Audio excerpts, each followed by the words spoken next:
Batman Annual Number 2, written by Tom King, with art by Lee Weeks, Michael Lark, Elizabeth Breitweiser, June Chung, and D. Ron Bennett. With Batman's wedding on the horizon, it's time to take a look at where it all started and where it will lead with this annual.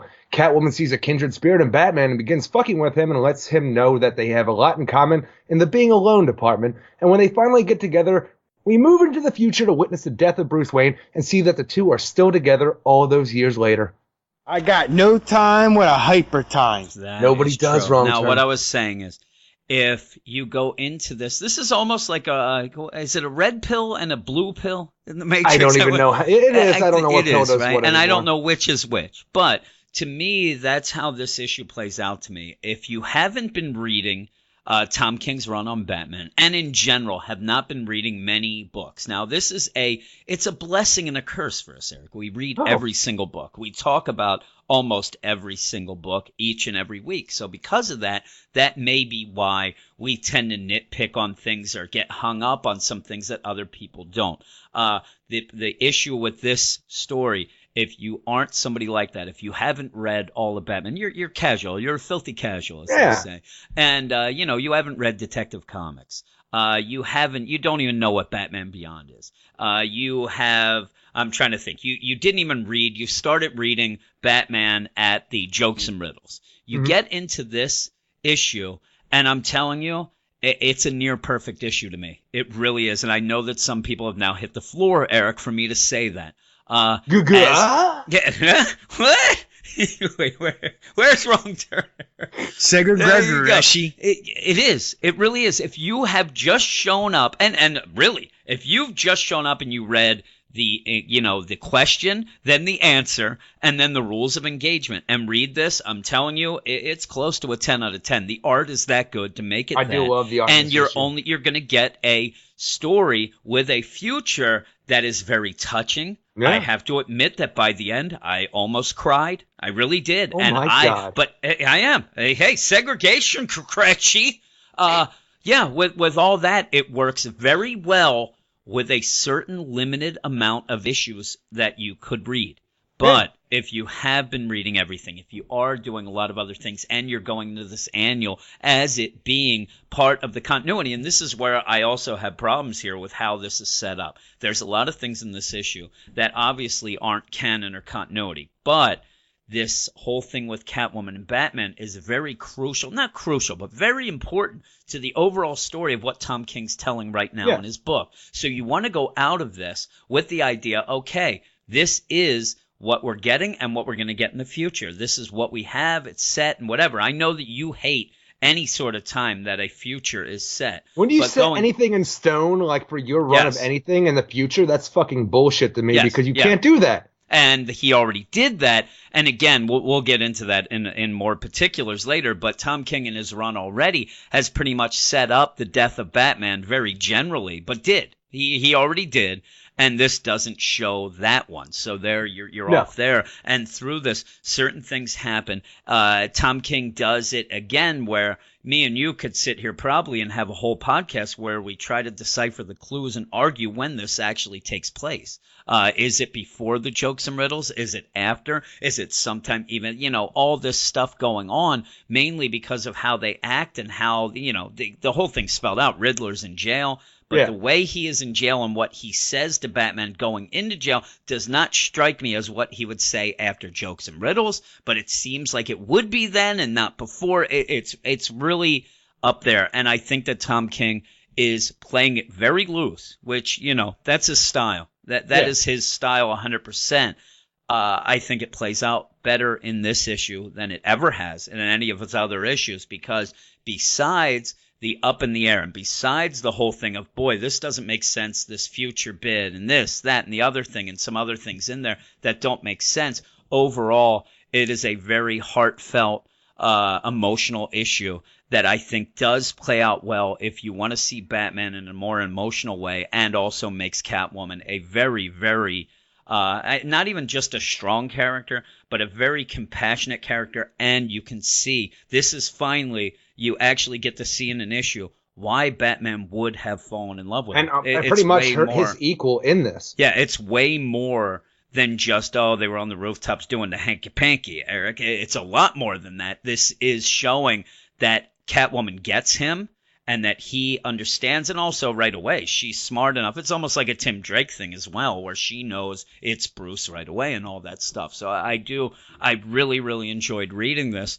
though there's a nagging bit in the back of my head that says, you know what, half of this stuff doesn't make any sense, and you're screwing up a lot of other people's work. And not work. I don't think Tom King is trying to be a jerk to anybody. I don't think he's trying to mess anybody up. But it's one of those where, to me, and I'll throw it all out here, it reminds me of what he did in the Commodity Challenge. When he had the Commodity Challenge, I know nobody reads this, and it's such an obscure reference that I keep bringing up, but there were set rules in a set universe and life. And when Tom King writes these sort of things, sometimes I think that he has something that he wants to show, and he's going to do it, whether or not it makes sense overall, because that's what he's going to do. And I think in this one, he tries to use the whole annual bit to let him get away with a couple extra things, but you can't do that in a story that I want to have locked into the continuity because I like it so much. That's where I have the most problems with. And really, for all the times I've talked about Tom King and this and that, boy, it's a great, it's a great thing. For my only fault or anger is that I want this story to count. You know what I mean? It's not like I'm angry at it. I want the story to count up until it doesn't for some reason. I'm telling you, it's the same thing I had where I love Jeff Johns' run of the Green Lantern and the New 52, but when he ended with issue 20, he went a little bit too far and started talking about stuff that's going to happen in the future. He locked it down. I'm like, Jeff Johns, look, I know I love you. You can't do that shit because what if we never get back to that? It's just this weird thing that's thrown out there. Or if somebody tries to make this happen, it's like, I don't want to see that. I want each person to have their run and do what they're going to do on the run and not feel like obligated to make, can't tell a story because they already did this here. Yeah, and in the meantime, I did see that I thought it was it was Grant Morrison. Grant Morrison actually said that everybody who does a run of Batman always, you have to. It's a prerequisite. You have to kill him. Scott Snyder did it. I mean, you go down the line. Grant Morrison did it. They all do it. To have it in the future really screws it up, but also he's already done it, and I will say it now. Earlier in the run, Gotham Girl was doing after that whole I Am Gotham. Was it like issue of 6 of I Am Gotham? Yeah. She was doing a monologue and narration, and basically said, you know what, things don't always work out in the end. Yeah, me and Duke get married, but I end up killing Batman. And now we see this, and that's the problem is, Scott Snyder shows this, Grant Morrison shows that. That has nothing to do with what Tom King's doing here. But Tom King already said it himself in this run I said, what, did she get him to start smoking? Is that how she ends up killing him? He has lung cancer from smoking because she was the one who gave it. And it's funny, I said that before I fully read it, and there's a whole thing about smoking in here, which made me laugh. But we'll go into it. Basically, it starts off, and Catwoman breaks into the Batcave, which, again, that's another, with all of the calling cards that Tom King has in his minimalist style, repeated dialogue, that sort of thing, a moody Batman, whatever. Another one has to be people breaking into the Batcave. This Batcave has everybody's run. I'm telling you, everybody seems to be able to break into the Batcave whenever they want anymore. Bane just walked in and hung Robbins in there. And Amanda Waller just walked in. People just end up just walking in to the Batcave whenever they want. It has a revolving door there. But she goes in, steals the Batmobile. At this point, it's not really named yet, but it does get named after this. And while this is going on, Batman is out busy. He's hanging a guy from the... He's doing Batman stuff. Yeah, he's doing Batman stuff. And Alfred gets a hold of him. It's like, hey, listen, we have a problem. I know you're busy, whatever, but, somebody stole the Batmobile. And that's what Batman says. Like, I have the Batmobile. Oh, that's what we're calling it. And it's a funny deal, but this is where it starts with me. Because Catwoman got the Batmobile and then smashed it into Porky's bar. That was from Tom King and Lee Weeks' Batman Elmer Fudd. And in this, and when I read this issue initially for my review, I didn't realize that. I didn't take notice. They ran into a bar in my mind, or some kind of cafe/diner. I don't know. Yep, they just ran into a place. I didn't realize it was Porky Pig. I didn't look to see Elmer Fudd there. And now that the idea is that, we didn't know what the Batmobile was called at this point because it's so early in Batman's career that Porky Pig, Porky in Pig continuity in Tom King's mind, name the Batmobile. Yep, Porky And Pig named the Batmobile. And so yes, because of this, I had a score that I put on the site, and I'm going to go down you're to going down a 0.5. little. I'm going because this is fucking nonsense. You add yes. the Looney Tunes continuity into the Batman continuity. That's fun in an not. Elseworlds type deal. But this is what I'm saying is I want to have this fully. I like this story. This again, this whole thing with Porky's Bar is him and Lee Weeks having fun. They both did that Elmer Fudd Batman thing. I get it. But you know, you're going a little too far for me. And again, some people would be out there and say, you know what, you guys can't have any fun. That might be true. That may be true, but I want fun in a continuity that's solid and airtight as much as it can be. But you have there now, not only this is, okay, we have the whole deal. We do have in this scene Porky. He's the one who says, and he names the Batmobile. You have Elmer Fudd there. You have Yosemite Sam. You have Taz. You go over, and then you have a big mouse. Anthropomorphic mouse sitting in the shadows. With Michigan J. Frog on the bar. Yeah, he's there too with his top hat. I mean, this is a little too much for what's going on. But yeah, Catwoman leaves a mouse. Hey, Batman, I think things should stop right now. Yeah, you found your Batmobile in a bar. That's something you got to deal with. You think you have to deal with this bar full of fucking monsters next. Yeah.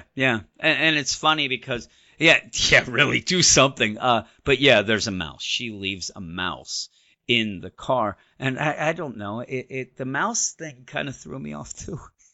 I don't know. In my mind, it's the whole game of cat and mouse. Yeah, it is, but he's a bat, which also eats mice too. That's what I know. It's the cat and mouse, but to me, that's just a hokey visual. But she keeps leaving it, and he keeps, having it, and he's trying to figure out what's going on. That's what I think is great too, because even Alfred points out later on, like every time she shows up, she leaves the mouse. Like, could she please leave some money to start feeding these animals as well? Yeah, because I'll tell you, the mice just sort of pile it up, and these are another thing, like. Alfred in like the present day with all the animals that friggin' Damien has brought home, like, oh, we got these mice, we got a cow, we got these dogs, like it's a goddamn zoo at Wayne Manor.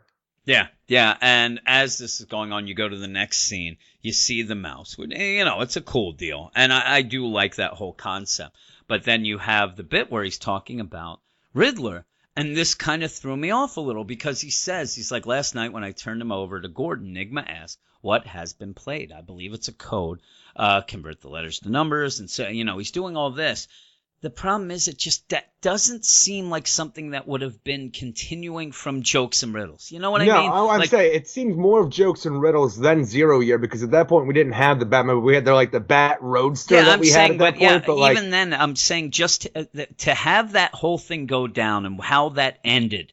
And how Riddler was in such duress and upset, for then the Riddler to throw a riddle out to Batman as he's going to jail from the Jokes and Riddles just doesn't seem right to me. It doesn't seem like anything that would happen. That to me, Riddler was devastated at that point when, and again, the whole thing with the, he was trying to get Joker to all that stuff.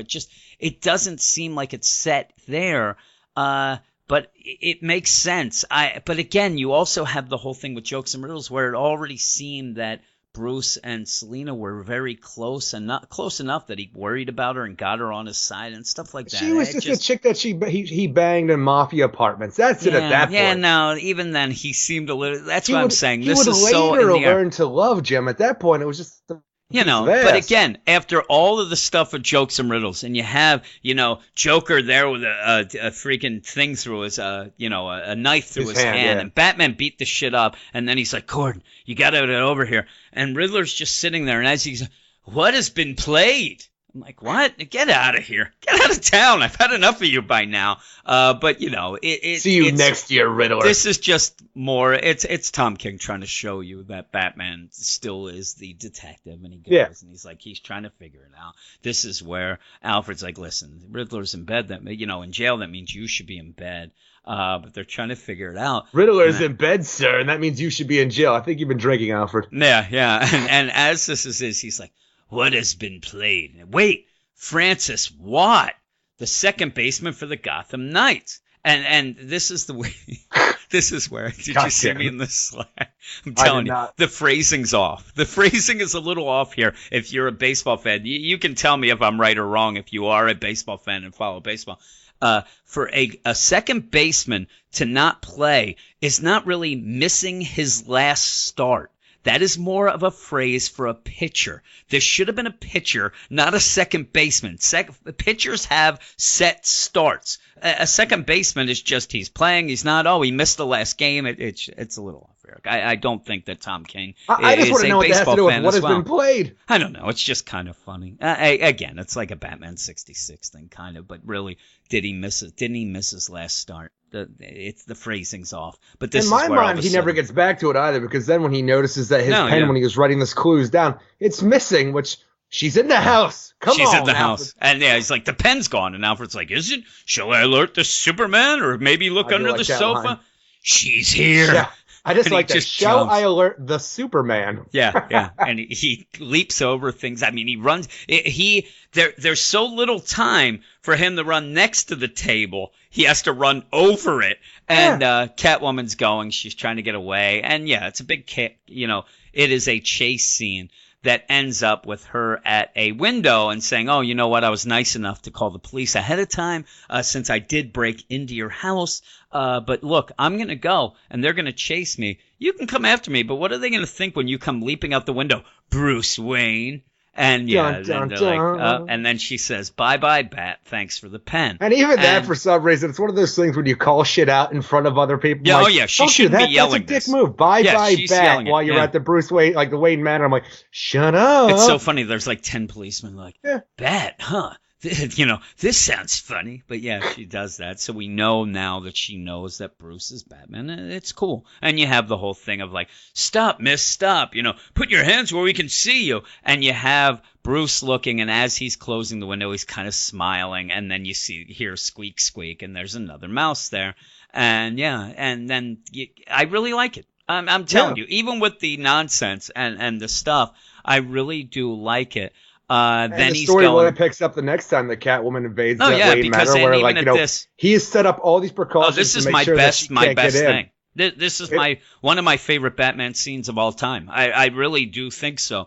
I do like the idea that he has set up more alarms just to keep Catwoman out. She keeps breaking in, and she goes up to his room. She gets in there, and basically they shut her in. They lock her in, but she's at the a safe, and she's like, "Ooh, I got past this one safe. Seemed really out there." And this is funny because I've always told Tanya that when I was a little kid, I've always heard that if you leave two things, if you end up, like, say you have a business and you have your own business and you leave for the weekend.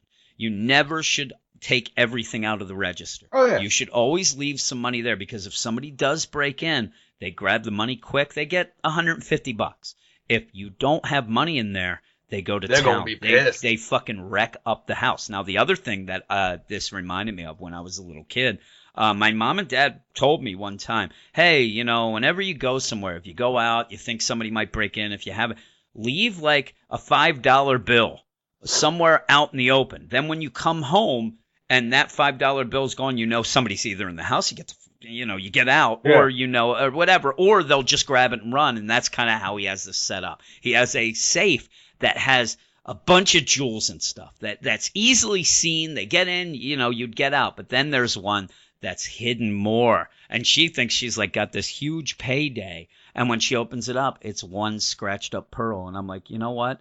That is awesome. That is really cool. And I'm telling you, call me corny or hokey or whatever it is. Whenever we talk about the pearl or see the pearl and how much he covets that thing and can't get rid of it, even when we had it back with in Batman and Robin, where Damian actually went to go find another pearl in the sewer for his father. It actually, I really love those scenes. And just the idea that he has locked up this one pearl. And I don't know, I get the idea that sometimes he's laying in bed, he gets the pearl out and looks at it, puts it away, maybe talks to it, whatever. But I really like that. Crazy thing you can think of. Yeah, and then you also have the painting, in the background between them with the pearls. You see that, and then you kind of go with it. And he says, "It was my mother's." She's like, "Why would you have this?" And it was my mother's. She got killed. She died. And then Catwoman's like, "I know." And then he says, "Everyone knows." Yeah, everyone knows. Now the only thing that I wish, and maybe he didn't think Catwoman would talk about it, because once she starts talking about growing up and things like that, I really would have liked a little bit of a kind of an aside mention of the painting that we had earlier in this run, where Catwoman said that when she was in the orphanage, that was one thing. She'd always look at the Wayne picture, Right. because that would, and almost pretended like she was part of the family, and it made her, want to do this and that and the other thing. I wish that she would have mentioned that a little here, but I guess maybe Tom King's like, no, she wouldn't mention it. We're going to hold at this off on that point. because we're going to talk about that in the future. No, yeah, we would have had it in the future anyway, but I would have liked it. I would have liked if she would have just said something, like she's like, oh, the painting, yeah, I know about painting, something like that. I would have liked that.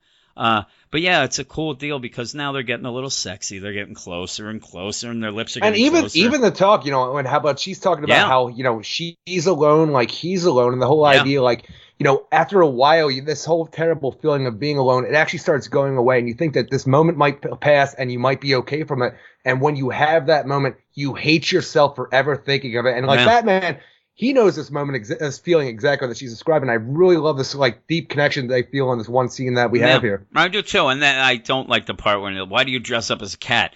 I like cats. Everyone likes cats. No, they don't. I don't. I hate cats. I really do. I'm a dog person. It fits in this, but I'm like, things like that pulled me out of it though. She's like, I love kitty cats. They're soft. I'm like, I don't like cats. I got 2 cats. I'm allergic to cats. How could I like something I'm allergic to?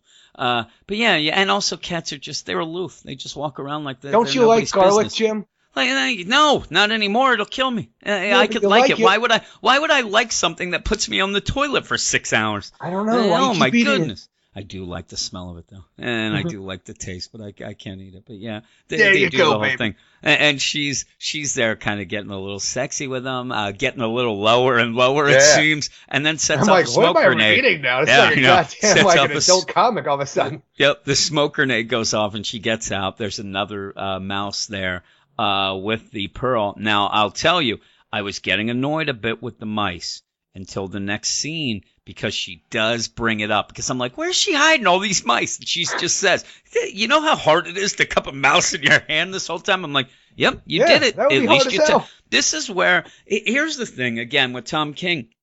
This is what it is. It's an annual, and it's a contained story where he goes off into his own future to tell. So this is where he's strongest, when he actually has a beginning and an end and doesn't have to really go past this. Obviously, this ends in the far, far future, so he's not going to go past this. So when he has this whole thing where he has a set amount of time, page this and that, he really does do well and ties things up. I like this. I know a lot of people like The Brave and the Mold. They were so into that. I didn't, because there were so many questions left unanswered in that. I think that this is so much stronger than that issue. And legitimately, I'll go back and say it. It's weird to say about an annual. This is definitely his best Batman issue ever. Yeah. This is it. Maybe, I don't know, maybe number 5 when Gotham dies, when Hank dies, was pretty good too. But really, all this though, this is a very strong issue, and you get it there. Now you get a Rooftops deal,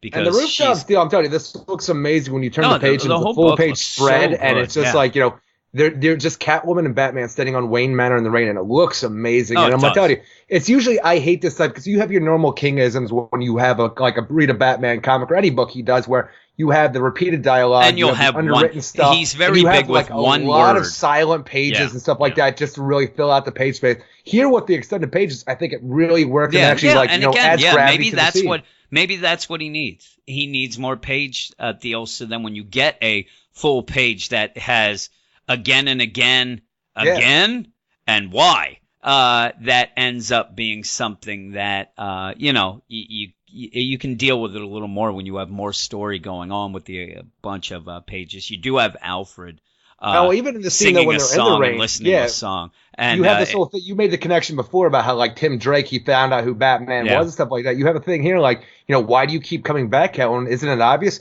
Because you're weak. You need to be better. I have to make you better. I have to teach you where you're weak, so you're going to die. And it's very similar to me. It's it's a little different, obviously, than Tim Drake's you don't have a Robin. You need one because you're a better Batman when you have this. You're too dark without a Robin. You see this character of Batman, this vigilante, this Dark Knight detective, and you start seeing you're great and I love you. You need to be better than what you are right now. And I like the whole symmetry we have between Catwoman and the rest of the Robins to a degree with that as well, especially Tim Drake.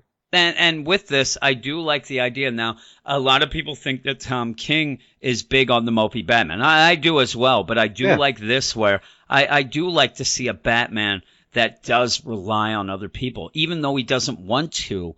Other people are helping him, like you said, like Tim Drake, but here with Catwoman too. But Alfred was singing a song or listening to a song, and it was Sophie Tucker's "Some of These Days." Eric, here's a little sample. Some of these days. You like it? Listen to this. No. You'll miss me, honey. All right, Eric, you like It's actually this not bad. sort of I thing, actually right? kind of do. Some of these days. I like old time music. Oh, it's so weird, just You'll miss my the recording heart. technique and stuff like that, which would make like that. Hey there, buddy! Like, you know, that sort of I'm thing always telling you, makes old me tech, laugh. like, I'm telling you, the whole idea of old like recording stuff like that, Yeah. it is black magic in my mind. It should not Yeah. make sense, but somehow it works. Oh, I love it. But yeah, that was the song. It's Sophie Tucker's song. But yeah, they're there, and like you said, yeah, I like when she's like, you know, you should really appreciate this. You ever try palming a live mouse? They're very squirmy. I'm like, you just tied in one of the things I had a problem with, and that's where she says, you know, I'm here to make you better. You're weak. All this, and then they, you know, it goes on with, you know, you're still a poor little rich boy in the house on the hill. All that pain from being alone. You're still the sweet darling mouse who can't quite see the cat coming. And, you know, he yells, you don't know me, but obviously she does. She knows him more than anything. And really, again, Tom King is doing something well here where you are showing that in the current continuity and the rules of engagement and the question and the answer and all that, that Batman should marry her. You know, there's still probably people who just hear it, you know, that aren't full-out comic book fans or reading and hear, you know, hey, did you hear Catwoman and Batman are getting... That's ridiculous. Well, no, And then it other isn't. people, it's about time. Yeah, and this completely shows you why it's not ridiculous. Why? It's because Selina gets Bruce more than anybody else. So yeah, they should be married, and I get She the can whole look thing. beyond the bat and see the boy And- before. Even that, and like yeah. the talk that I really liked last issue in Batman number 35, where she's talking to Talia about how, you know, we are second place to a child's oath that he made when he was 10 years old. I really dig that aspect of the character. Yeah, and with this is why it makes sense to me that with this relationship and this happening in the past and all that, that when Gotham Girl does talk to Batman and say, you know, don't you want to be happy? And he's like, well, you know, I can't. I'm Batman. Batman's, no, you know, if you really wanted to be happy, that whole scene where she was flying doing dipsy-doos, that drove me Stop nuts. doing 'cause it that was shit. gonna You're going to kill die her. using your Yeah, powers. but then you do see now, like, okay, I see why he went right from there to go ask her, because it's been something that he's wanted to do but thought he couldn't all this time, and now he's going to do something for himself. But yeah, he goes off and figures out where she lives. And basically, he explains that he I'll tell you, studied we- the mouse droppings, Yeah. and it was the paint in her one apartment in the whole entire world. Like, how many other apartments did he go to? See, I don't can know. just see. I he keeps- imagine, though, that's the thing, is it was this one particular, like I took it as one particular apartment building uses this paint, and then he scoped out the area and found where she is. But even this whole idea that only one particular apartment in all of Gotham uses particular paint it's too far-fetched. I know you want to have the world's greatest detective, but when we make leaps and bounds like this to make it happen, it just does not work. This is where, again, the Brave and the Mold, I had some issues where they were really jumping from point A to point B just to do it. It makes me laugh. You didn't realize that there was like 80 other apartments that he went to, and every door he opened, he said squeak. And then people screamed and ran. Oh, shit. I'm out. Squeak! Oh, sorry there. But yeah, Wrong Catwoman- apartment. Yep, they're talking about being, you know, the two orphans lost who we see the weak in one another and all that, and they're going and they do kiss, and the art's incredible. That is a page made to be signed at a convention. It really is. It's really, really good. And I'm telling you, it's a beautiful page where they kiss, and I'm sure people love it. All I can think about is that you're spilled pouring all wine. that wine on that floor. You're like, God it's damn, gonna it's gonna stink. take forever to clean that up. It's gonna stink forever. It's gonna stink. It's gonna stain. And really, the little nice touch of the cat going up to Batman's leg and kind of rubbing the leg as well that I really like. And then even that with like, hello. And then they start going, remember the first time we met? Did you think it would lead to this? And they start that argument again. And again, that's something that is it ends up being important in this issue. But when I first saw it there, I'm like, here we go kid. Exactly. Yeah, I thought the same thing. Yeah. But like, even though we go to It does beyond tie this point and we go to the future, we continue this whole talk as they're old people. I'm telling you, I hate that thing because it's used over and over again. But here it actually makes sense, and I don't mind it. Yeah, because they go back and then, but even so, even if you didn't have that, because again, it's not going to point to me that anything's wrong with Bruce because the guy can't remember it from any time. Right. And he's so stubborn. I actually wish that what happened, because as this is going on, Bruce does get diagnosed with some illness. He's dying, and it's older. Batman and, Selina and Bruce, and they're walking, and Batman's talking about all these old past things and saying things, and he is starting to get things wrong. And the thing is, he's even trying to tell you, I can't get this wrong. When I was 16 years old, I trained with the memory of the mountain for a year. I sat with the man learning how to forever encode my senses of the mind. And yes. And it's funny because then he just keeps messing stuff up. Well, and not only just that, but he starts stuttering about what's next. And Selina's the best is you get the idea that poor Selina, she's heard these stories so many times, and she knows the stories. But it's like one of those things where this is it's great. It's like true love, where she'll just listen to him. She'll listen to Bruce tell his stories and enjoy them. And it's because, again, at this point, the story's not for Selina. Bruce is telling this, it's for him. He's talking about the good old days and stuff like that, and she legitimately, through this whole thing, you can see all she wants is for him to be happy and to be, have a nice life and whatever, but he is starting to forget things, and he's like, so he's talking about having to break into the store or actually steal cigarettes. For the memory of the mountain. Yeah, for the memory of the mountain. The guy had a bad cigarette 3-pack a day habit. And then every week he'd kick me out of my trance. Like, you got to go down, and the store was miles and miles away, and he had no money. I do like the little touch too, where this actually, while Bruce was abroad training and doing everything he had to do, this might be the point where he started working with disguises, because after the third time I get it. Yeah, I like he's that. like, I had to start using disguises. I didn't have any money for disguise, so he had to steal those, and he had this one lady had a box of wigs and showed it. I'm like, you know what, this works really well. Yeah, and as he's saying that, he's forgetting the stuff, and he's like, I started using, and he forgets little details that she fills in, and then she starts crying. And at this point, you don't even know it was Bruce that something was wrong or whatever, but now exactly. At this point, when she starts crying, I was thinking to myself, "Oh my God, it was Catwoman diagnosed or something." I'm guessing that it's Alzheimer's is what it really seems to be. That's the thing. I went with cancer for my review because until recently, I really didn't think Alzheimer's was something you died from. I thought it was something you were afflicted with. I didn't realize that it actually, it caused you to die. I had no idea. So when I was reading this, I'm like, I'm just going to go with cancer because they never spell it out here, but it does make sense with the memory loss as well. And he's the thing I was saying, the one thing that I really wished is that when she starts crying and they're talking, I wish that he would have said to her, you know what? It was the street that we met. Through all these years that she's been saying it's the street, he's saying the boat and all this. I wish that he would have just conceded and then said finally to her, you know what, I realize, I'm starting to forget things, but you know what I do remember? You were right. It was on the street that we met, and I thought that would have been a really, really good moment. It would have been a good moment, but Batman is taking this argument to his grave. He is right in his mind, and he will not back down. Because of the thing with all this where Selina has been so giving and so nice, I wish he would have just given her that by the end and just said it. Just said it once. You know what?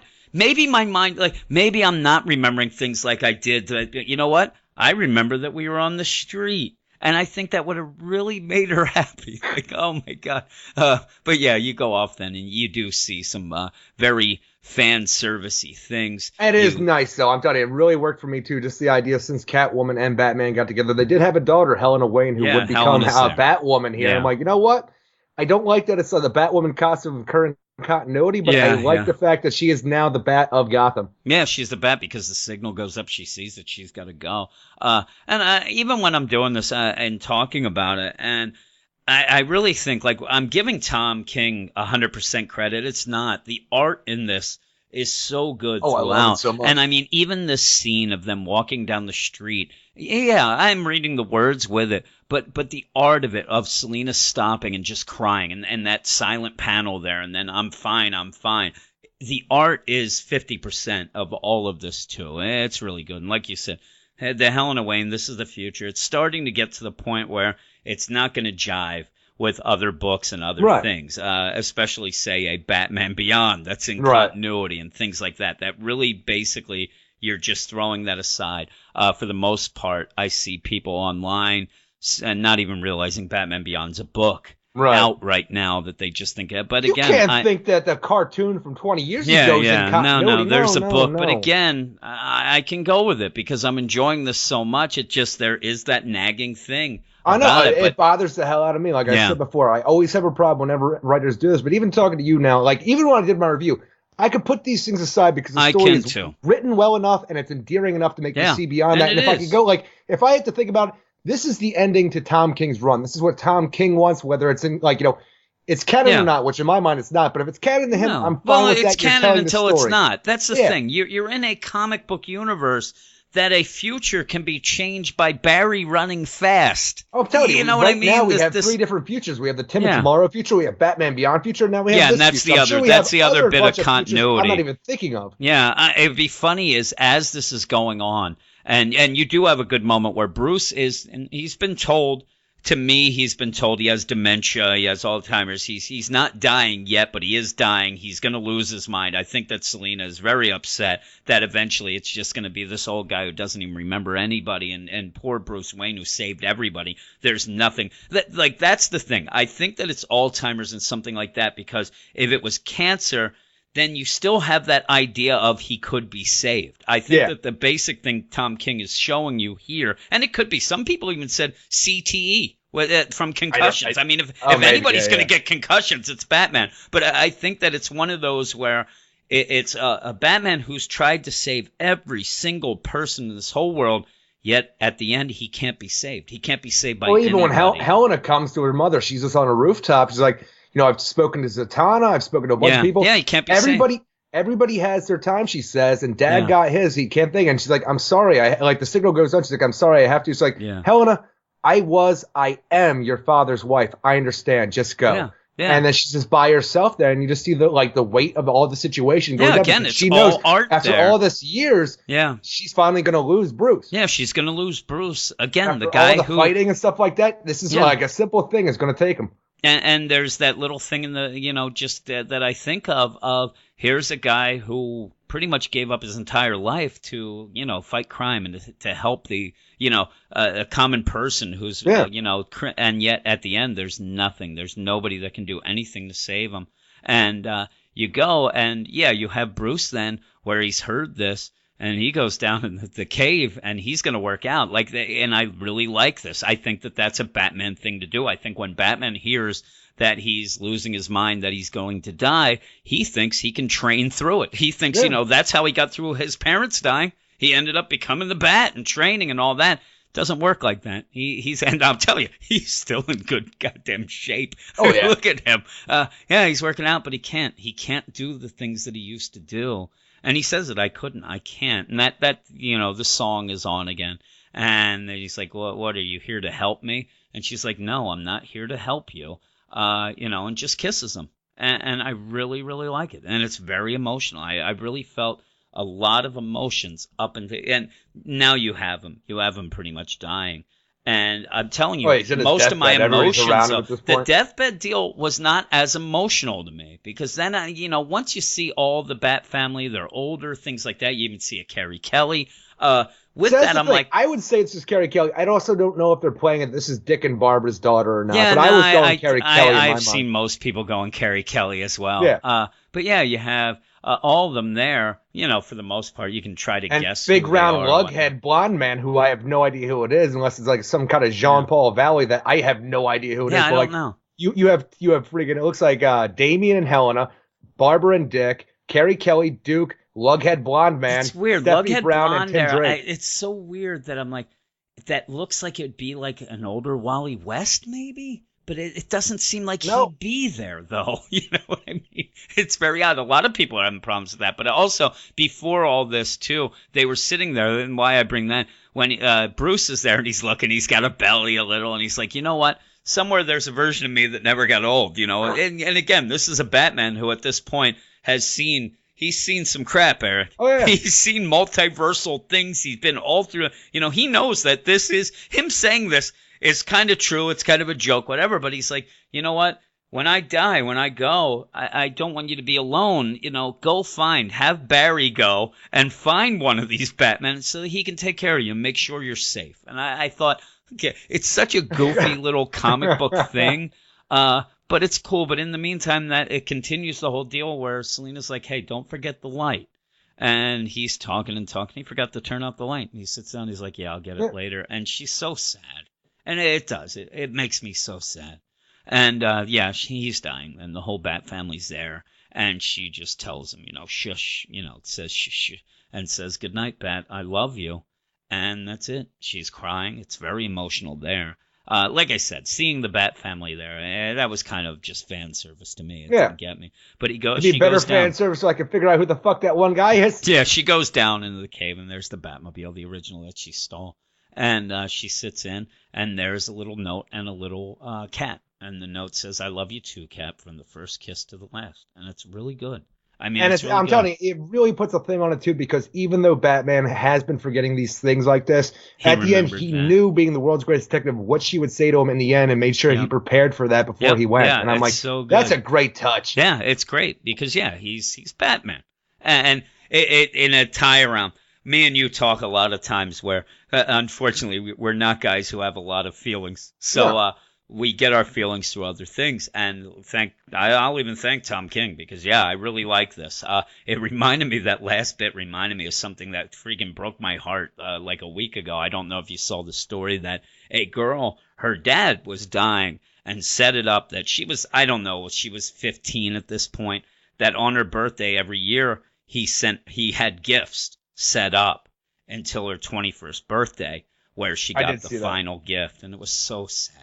And I was reading that, and that's what it reminded me at the end. But, I think this issue was great. Now, again, I said at the beginning, I have 2 scores. And if I don't care about anything else and I want to just see, especially if I want to see the love story of Batman and Catwoman, Bruce and Selina, I'm telling you, this is as close to a perfect issue. This is as close to a perfect issue. But because of this other bit with continuity and things and kind of getting angry, but maybe this is where I said a lot of things with Tom King going through his run, where you go back and look at the reviews, look at the scores. I was one of the highest for a long time, and then I started getting these. I started not liking these read between the lines stories and things like that. Everybody else under me, though, when they read that Brave in the Mold, all of a sudden, like something in their heads, a light bulb went off, and then all of a sudden they could not stop giving 10s. I hope that this is it for me. I hope that this issue that I just read actually makes me like, you know what? Okay, I get it. Somehow my brain is now freaking aligned in a way that now I can go forward and really enjoy, because that's what I want to do. Everybody who talks to us, and we talk to people on Slack, and you listen to this podcast and think that we are miserable for miserable's sake. We want to like it. And finally, I can tell you, I love this Tom King issue, even with the continuity issues. Full out continuity issues, I'd probably still give it an 8, maybe a 7.5, 8. I'm going to go in between. I'm actually giving this an 8.5. I don't even care about the Porkies. I'm telling you, talking to you about it, and actually making it because I'm a man's man, Eric. I'm a man. I had to stop myself from crying twice while we were talking. I'm telling you, I almost got choked up. When I was talking about Selina, I was getting choked up. I muted my mic, giggled a little bit, and came back. No, that doesn't happen a lot. So I can't I'm not going to fake the funk and hate something just because I don't like the way the guy tweets. I think that this is a great issue, and I hope that this is where he finally gets to, now he's writing for Jimmy Boy here. All right. He's writing for me. And it's to the point where if this continues, I'm going to be trading for the book back, Eric. I'll give you JLA back. How about that? I don't want it. No, it's not going to happen, brother. What did you get? But no, in the beginning when we talked about the Porky stuff, I said I was going to knock my score down to 0.5, but I will not. I'm telling you, if I can look beyond the whole continuity of the future, which I did because I enjoyed the story enough, and I can look beyond this as well, but they are things in the issue that are a problem, so that's why I went to my score that I had, which was a 7.5 out of 10. Yeah. Because I really enjoyed the story, and I love the art in this issue. It's just the art they went so a little good. bit too far. It's just like, I'm telling you, the story's great, and I'm telling you, It's like, if you gave me a continuity like this is a stone wall where nobody could ever write a different ending for Batman, that pisses me off. And I was pissed off. Yeah. But I tell you, it is a nice, endearing story, and I was able to put all my Kingisms aside, even when that repeating dialogue, because the story was strong enough. So I'm going to stick to my 7.5 and not go down to that 0.5, which I gave it. I said I was going to give it. I'm a positive Peter. It's like I sat there and just segregation. That's right. Weird. Right, Aaron. You just went there and segregation, Revsy. Segregation works, Gray.